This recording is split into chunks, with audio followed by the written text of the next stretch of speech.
Shalom sahabatku yang terkasih dan sehati dalam Yesus Kristus.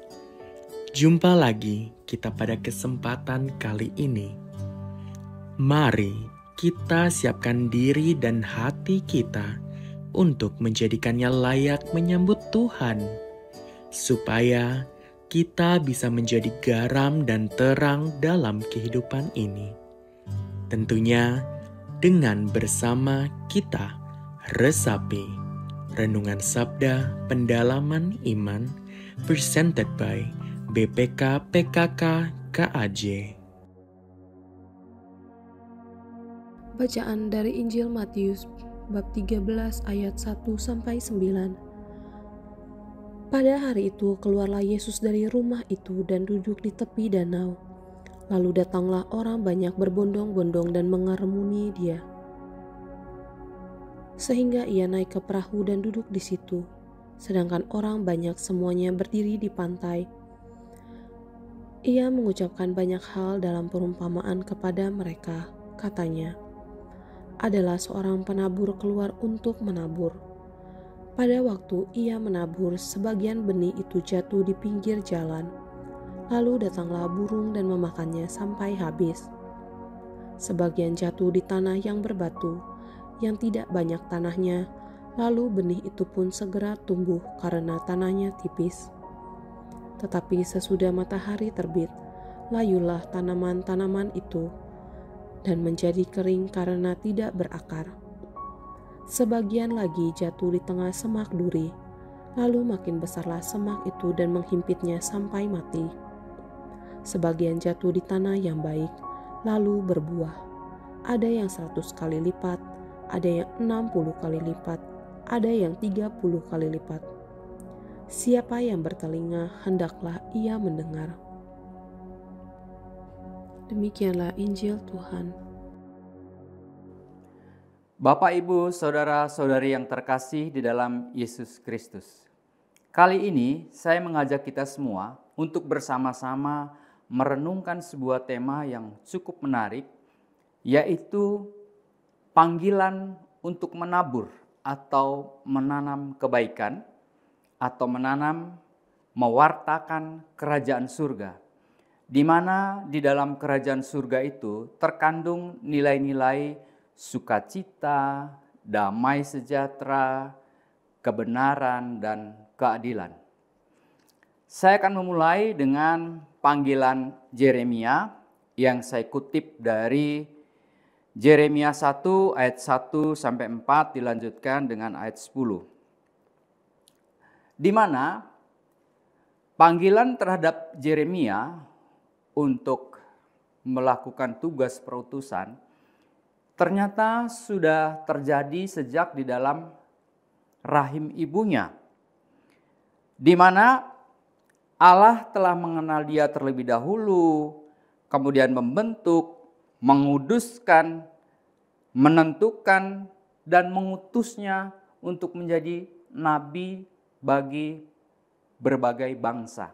Seperti yang kita tahu dari ayat 5 dikatakan, sebelum aku membentuk engkau dalam rahim ibumu, aku telah mengenal engkau.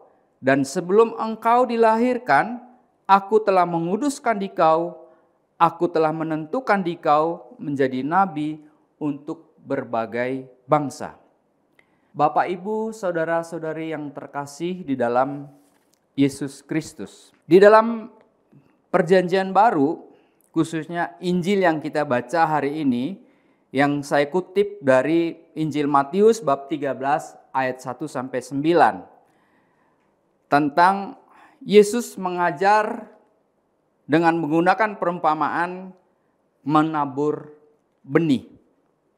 Bapak, Ibu, Saudara-saudari yang terkasih, sebagai orang Kristen yang sudah menerima Yesus sebagai Tuhan semenjak kita dibaptis, kita sudah memikul tanggung jawab untuk mewartakan kerajaan surga. Suka atau tidak suka, tugas pewartaan tersebut sudah melekat erat pada kita. Tapi kita juga menyadari sepenuhnya bahwa melakukan tugas perutusan atau panggilan hidup sebagai orang Kristen di zaman sekarang ini di Indonesia itu tidaklah mudah.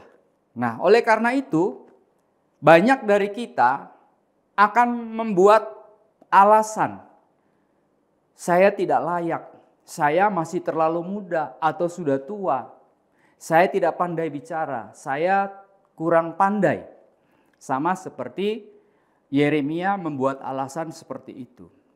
Tetapi jika Tuhan sudah menghendaki, apapun tidak akan sanggup untuk menghalanginya. Karena apa? Kita tahu di ayat 8 di Yeremia tadi dikatakan bahwa Tuhan akan menyertai.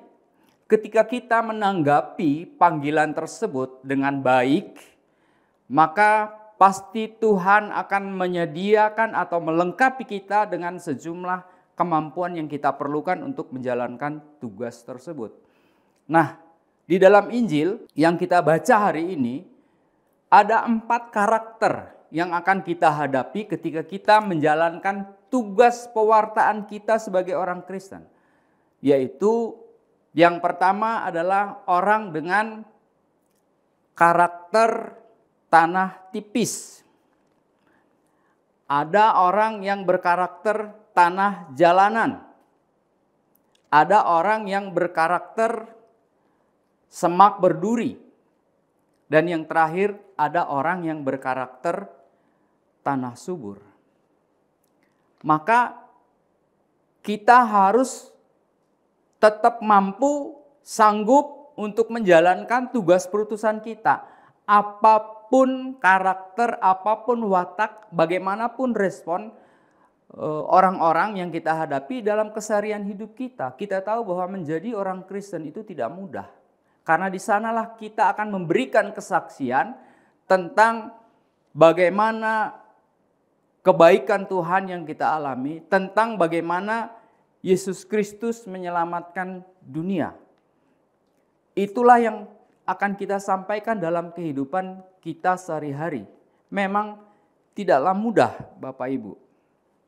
Maka kita akan membuat begitu banyak alasan. Meskipun demikian, suka atau tidak suka, tugas perutusan tersebut sudah melekat pada diri kita.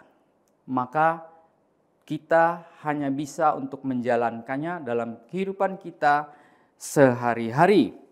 Saya mengutip apa yang dikatakan di dalam Yeremia di ayat yang ke-10.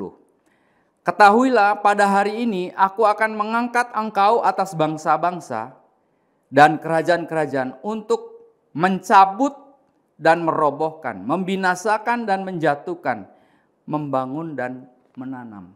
Inilah yang kita harapkan, bahwa kita bisa membawa kebaikan dalam kehidupan kita sehari-hari.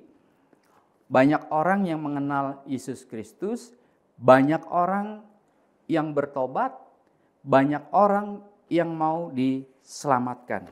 Saya menutup renungan saya pada hari ini dengan mengutip Injil Matius bab 13 ayat 9. Barang siapa bertelinga untuk mendengar, hendaklah dia mendengar.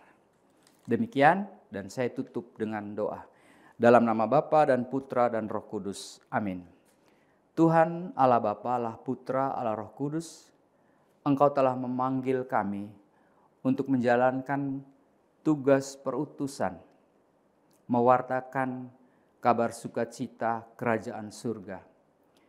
Mampukanlah kami Tuhan untuk menjalankan tugas perutusan tersebut dalam kehidupan kami sehari-hari, sehingga semakin banyak orang yang mengalami kasih yang berasal daripadamu, sehingga banyak orang yang bertobat, sehingga banyak orang yang mengalami bahwa Engkau adalah Allah yang baik.